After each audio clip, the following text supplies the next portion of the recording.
Hadeya, the generation of knowledge, of intimate experiential knowledge, right? They struggled with the golden calf.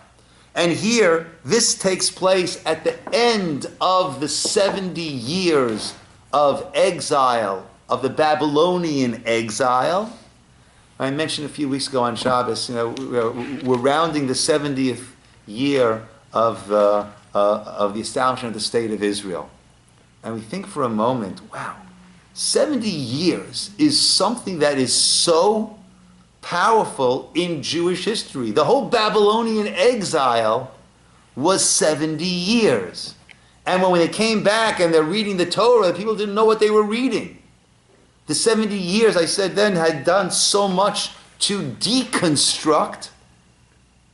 And it's incredible how much has been reconstructed in the 70 years of the State of Israel. But at the end of this Babylonian exile, and the period of prophecy has come to a close. See, the state of the Jews here, we're out in exile, the temple's destroyed, God is not speaking to us anymore, and we are feeling that we are just completely adrift. Right? Disconnected. Is God there? Does he care? Is he interested? And Megillat Esther was our tap on the shoulder by the kotel, by our prayer over there. And Achashverosh, it says, it was in the days of Achashverosh, right? He became king, and then we say in the 3rd year of his reign, he made this party. What was this party? So the Gemara explains this party in the 3rd year was a celebration of the end of Judaism. Meaning, there were known prophecies of 70 years we would be redeemed. And we speak about the 70 years of the Babylonian exile. But the question was, where does one start to count the 70 years? And he miscalculated the 70 years. Are we counting from the time that Nebuchadnezzar rose to power? That was the calculation that Belshazzar, an earlier king, had made. You know the expression, the handwriting on the wall? So that comes from the book of Daniel, that there was handwriting on the wall saying, you've taken the vessels, you will be destroyed. Here too, he waited, miscalculated, and made a party. This party was about the end. The 70 years have come and gone. God has not redeemed the Jewish people. God is not going to redeem the Jewish people. And that's why there are certain verses. Who made a party? Achashverosh. He was the Persian king. And there are certain verses that tomorrow night when we read the Megillah, we're going to read it to the tune of Eicha, the lamenting tone, the haunting tone of Lamentations. When we speak about the vessels that we use at the party, they were the vessels from the temple. Talk about the garments that he wore. He came out wearing, prancing about in the garments of the Kohen Gadol.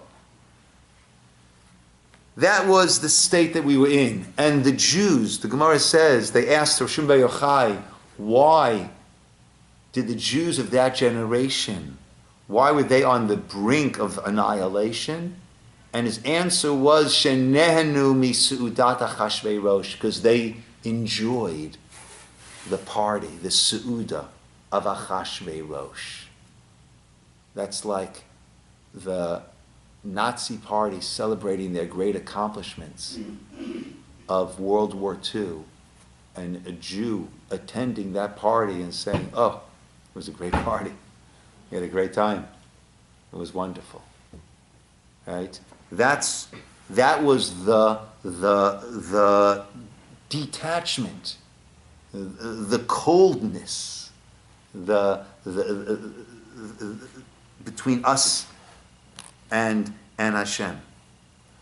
And in the midst of all that, without God's name appearing here in the Megillah even once, orchestration, orchestration, orchestration. Vashti, refuses to come. Vashti gets killed.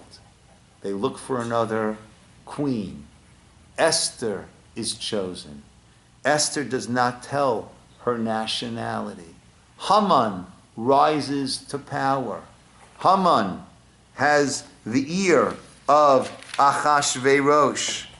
Haman offers Achashverosh 10,000 talents of silver to have the Jews all destroyed. Achashverosh says, keep the money and do with the people what you want. The Gemara compares this to two people.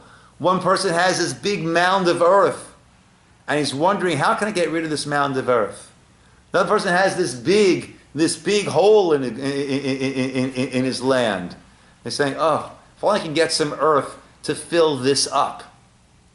Right? Each one's willing to pay. They meet one another, and they say, oh, great. I'll pay you for it. Don't pay me for it. Just take the earth. Just take the earth off my property and fill it up. When I was living in Israel, so I had this big drop behind my house. So some of my neighbors had a great idea. Let me fill it in with earth, and I can make a backyard. So there was a company they were doing some excavation, right, to building some buildings. So they had truckloads and truckloads of earth. So my neighbors said, yeah, I paid them 15 shekel. And they came, and they dropped it over here. And then I hired a tractor to come and work on it.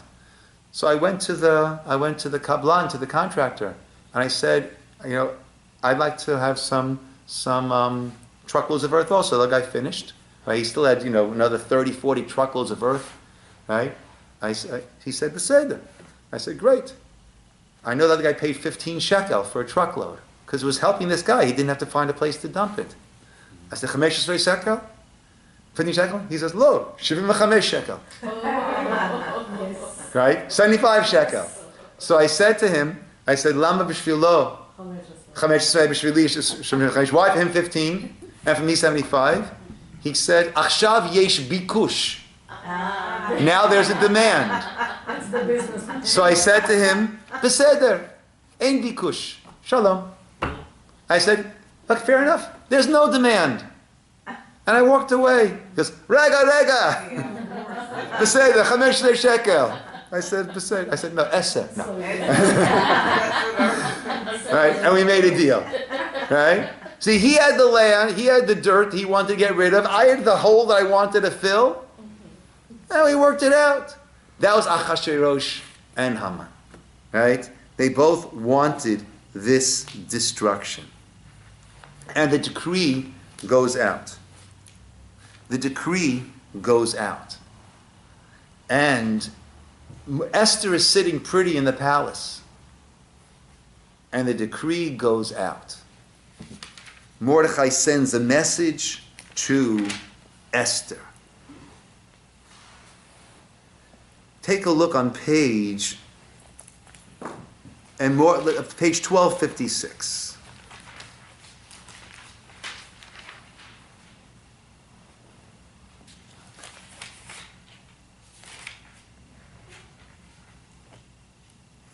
Mordechai gave a copy of the text, verse 8 of the decree, right, so that this messenger would show it to Esther and inform her, bidding her, go to the king, appeal to him, plead with him for her people. 9. Hathach came and told Esther what Mordechai had said. Esther told Hathach to turn to Mordechai with this message. All the king's servants and the people of the king's province are well aware that anyone, man or woman, approach the king in the inner court without being summoned, but one law for him, put to death, unless the king extends the golden scepter. I have not been summoned to the king for the past 30 days. Right? So, either she's saying, he hasn't summoned me, he's not going to summon me. If I come unannounced, he won't extend the scepter. So I'm putting myself in danger. Or, he hasn't summoned me, so he'll probably summon me soon. So instead of my going in there unsummoned, let me wait until he summons me. They related Esther's words to Mordechai. Then Mordechai said to reply to Esther, and before you look further, right, what should Mordechai's, here's his one chance. This is their ace up their sleeve. Esther's there, the queen. She's in the palace. She can turn everything about, turn everything around. You think Mordechai would say to her, Esther, the Jewish future depends on you. You are our only hope. You are the one. You can't step back now. You've got to step forward. What does Mordechai say to her? Do not imagine that you will be able to escape in the king's palace any more than the rest of the Jews. You think you're safe there? You're not safe. For if you persist in keeping silent at a time like this, relief and deliverance will come to the Jews from some other place, while you and your father's house will perish. And who knows whether it was just for such a time as this that you attained the royal position. We don't need you. God doesn't need you. The Jewish people are not dependent upon you. God has his master plan. And we will be saved. If we're meant to be saved, we will be saved. The question is, what role are you going to play in this? Are you going to step up and be the heroine? Or are you going to be the Benedict Arnold, if I may, of the Jewish? Are you going to be the traitor of the Jewish people who turned your back on them as God saved them through plan whatever it would be?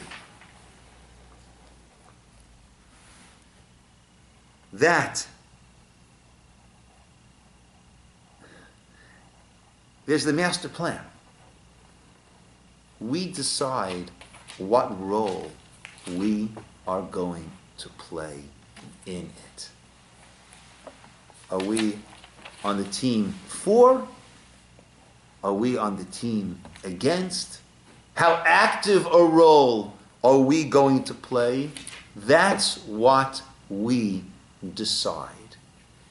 We are part of this machatzit hashekel. We are part of this this nation. We are a part. Everyone had to give towards those adanim, towards those sockets. Everyone contributes. God's plan is God's plan, and that's going to come about.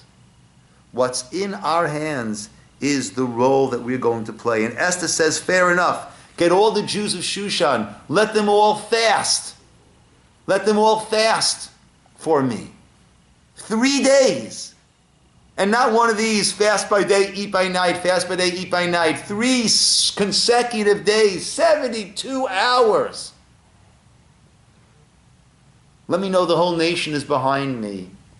And as such, uvechein, as such, avo el hamelech, I will go before the king. And this was, of course, the v'nahapoch hu.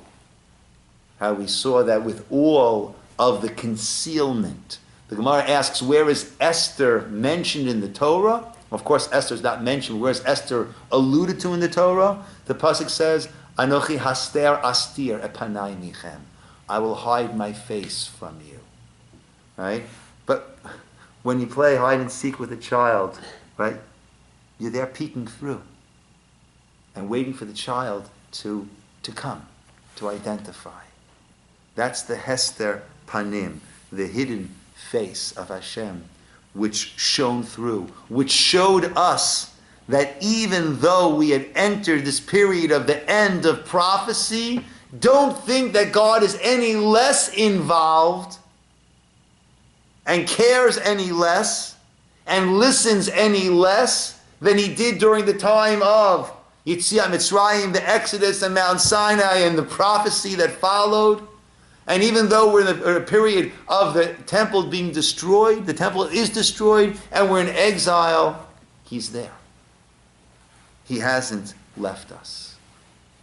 And what's left for us is to decide the role that we will play. And that's why tomorrow is Ta'anit Esther. Right? So the classic explanation why we fast tomorrow is that Yud Gimel, the 13th day of Adar, was the day, that's tomorrow, was the day that was set for our destruction, and instead it turned about. So we had prepared for battle on that day. And when Jews would go to battle, they would fast. Like Esther fasted when she went before Achashverosh, knowing that our true strength comes from our connection to God and not from our physical powers. And another explanation, an interesting explanation is given, that in order for us to fully appreciate Purim, which was this radical turnabout, we too need to experience a turnabout. So we go from a day of fasting into a day of celebration. Did they fast before they went into battle? Yes. Really? Yes, recognizing that their strength comes from not their physical prowess, but from God. Yeah. So that is the Purim. That's Haba Aleinu Latova, which is coming quickly upon us, and that is that the Hamelech, right? Whenever God's name is never found, whenever it says Hamelech, the king, not the king Achashverosh, but Hamelech, it is actually a veiled reference to Hashem and his orchestration. That's what took place by Sinai. That's what took place Esther. That's what takes place today. Purim Sameach, everybody. Look forward to sharing it with all those who will be here with us. What time is Saturday? Rabbi, Yes. so Esther's name is the hidden mask. The root of the word Esther is setar, which means concealed. Okay. Yeah. Okay. So when God says you are like redneck people, is that exactly what it means in Hebrew? Use the word redneck? No, not redneck. Stiff-necked. Stiff-necked. Exactly. Yeah. Stubborn. Stubborn. Okay. Stubborn. Alright. Yeah. Yeah. One of the, one of the,